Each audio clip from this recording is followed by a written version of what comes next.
According to Matthew chapter 17. 6 days later, Jesus took Peter and James and John, his brother, along and brought them up into a lofty mountain by themselves. And he was transfigured before them, and his face shone as the sun, and his outer garments became brilliant as the light. And look, there appeared to them Moses and Elijah conversing with him. Responsively, Peter said to Jesus, "Lord, it is fine for us to be here. If you wish, I will erect 3 tents here, one for you and one for Moses, and one for Elijah." While he was yet speaking, look, a bright cloud overshadowed them. And look, a voice out of the cloud saying, "This is my Son, the beloved, whom I have approved. Listen to him." At hearing this, the disciples fell upon their faces and became very much afraid. Then Jesus came near and touching them said, "Get up and have no fear." When they raised their eyes, they saw no one but Jesus himself only. And as they were descending from the mountain, Jesus commanded them, saying, "Tell the vision to no one until the Son of Man is raised up from the dead." However, the disciples put the question to him, "Why then do the scribes say that Elijah must come first?" In reply, he said, "Elijah indeed is coming and will restore all things.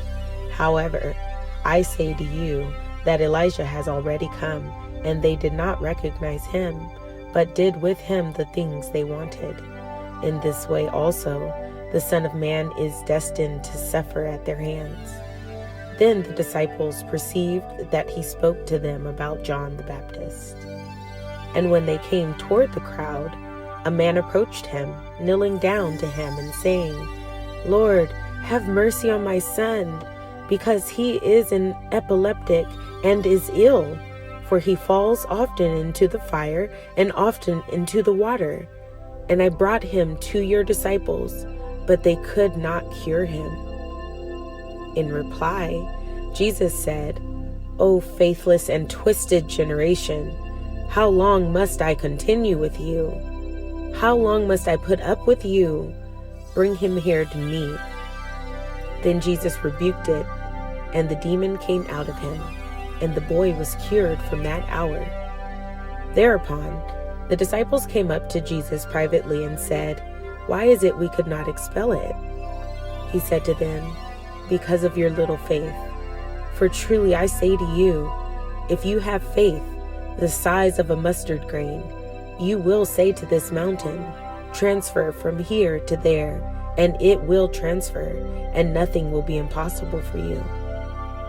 It was while they were gathered together in Galilee that Jesus said to them, "The Son of Man is destined to be betrayed into men's hands, and they will kill him, and the 3rd day he will be raised up." Consequently, they were very much grieved. After they arrived in Capernaum, the men collecting the 2 drachmas tax approached Peter and said, "Does your teacher not pay the 2 drachmas tax?" He said, "Yes." However, when he entered the house, Jesus got ahead of him by saying, "What do you think, Simon? From whom do the kings of the earth receive duties or head tax? From their sons or from the strangers?" When he said, "From the strangers," Jesus said to him, "Really then, the sons are tax-free. But that we do not cause them to stumble, you go to the sea, cast a fish hook, and take the first fish coming up, and when you open its mouth, you will find a stater coin. Take that and give it to them for me and you." According to Mark chapter 9. Furthermore, he went on to say to them, "Truly I say to you, there are some of those standing here that will not taste death at all, until first they see the kingdom of God already come in power." Accordingly, 6 days later, Jesus took Peter and James and John along and brought them up into a lofty mountain to themselves alone. and he was transfigured before them, and his outer garments became glistening, far whiter than any clothes cleaner on earth could whiten them. Also, Elijah with Moses appeared to them, and they were conversing with Jesus. And responsively, Peter said to Jesus, "Rabbi, it is fine for us to be here, so let us erect 3 tents, one for you and one for Moses and one for Elijah." In fact, he did not know what response he should make, for they became quite fearful. And a cloud formed, overshadowing them, and a voice came out of the cloud, "This is my Son, the beloved. Listen to him." Suddenly, however, they looked around and saw no one with them any longer except Jesus alone. As they were coming down out of the mountain, he expressly ordered them not to relate to anybody what they saw until after the Son of Man had risen from the dead. And they took the word to heart, but discussed among themselves what this rising from the dead meant. And they began to question him, saying, "Why do the scribes say that first Elijah must come?" He said to them, "Elijah does come first and restore all things. But how is it that it is written respecting the Son of Man that he must undergo many sufferings and be treated as of no account? But I say to you, Elijah in fact has come, and they did to him as many things as they wanted, just as it is written respecting him." When now they came toward the other disciples, they noticed the great crowd about them, and scribes disputing with them. And as soon as all the crowd caught sight of him, they were stunned, and running up to him, they began to greet him. And he asked them, "What are you disputing with them?" And one of the crowd answered him, "Teacher, I brought my son to you because he has a speechless spirit, and wherever it seizes him, it dashes him to the ground, and he foams and grinds his teeth and loses his strength. And I told your disciples to expel it, but they were not capable." In response, he said to them, "O faithless generation, how long must I continue with you? How long must I put up with you? Bring him to me." So they brought him to him. And at the sight of him, the spirit at once threw the child into convulsions. And after falling on the ground, he kept rolling about, foaming. And he asked his father, "How long has this been happening to him?" He said, "From childhood on. And time and again it would throw him both into the fire and into the water to destroy him. But if you can do anything, have pity on us and help us." Jesus said to him, "That expression, 'if you can,' why, all things can be to one if one has faith." Immediately crying out, the father of the young child was saying, "I have faith. Help me out where I need faith." Jesus, now noticing that a crowd was running together upon them, rebuked the unclean spirit, saying to it, "You speechless and deaf spirit, I order you, get out of him and enter into him no more." And after crying out and going through many convulsions, it got out, and he became as dead, so that the greater number of them were saying, "He is dead." But Jesus took him by the hand and raised him up, and he rose. So after he entered into a house, his disciples proceeded to ask him privately, "Why could we not expel it?" And he said to them, "This kind cannot get out by anything except by prayer." From there they departed and went their way through Galilee, but he did not want anyone to get to know it, for he was teaching his disciples and telling them, "The Son of Man is to be delivered into men's hands, and they will kill him. But despite being killed, he will rise 3 days later." However, they were not understanding the saying, and they were afraid to question him. And they came into Capernaum. Now, when he was inside the house, he put the question to them, "What were you arguing over on the road?" They kept silent, for on the road they had argued among themselves who is greater. So he sat down and called the 12 and said to them, "If anyone wants to be first, he must be last of all and minister of all. And he took a young child, stood it in their midst, and put his arms around it, and said to them, Whoever receives one of such young children on the basis of my name receives me, and whoever receives me receives not me only, but also him that sent me forth. John said to him, Teacher, we saw a certain man expelling demons by the use of your name, and we tried to prevent him because he was not accompanying us. But Jesus said, Do not try to prevent him, for there is no one that will do a powerful work on the basis of my name that will quickly be able to revile me. For he that is not against us is for us. For whoever gives you a cup of water to drink on the ground that you belong to Christ, I truly tell you, he will by no means lose his reward.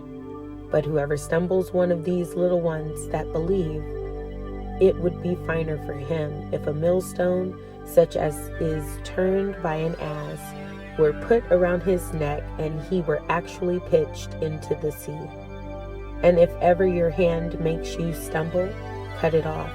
It is finer for you to enter into life maimed than with 2 hands to go off into Gehenna, into the fire that cannot be put out. And if your foot makes you stumble, cut it off. It is finer for you to enter into life lame than with 2 feet to be pitched into Gehenna. And if your eye makes you stumble, throw it away. It is finer for you to enter one-eyed into the kingdom of God than with 2 eyes to be pitched into Gehenna, where their maggot does not die, and the fire is not put out.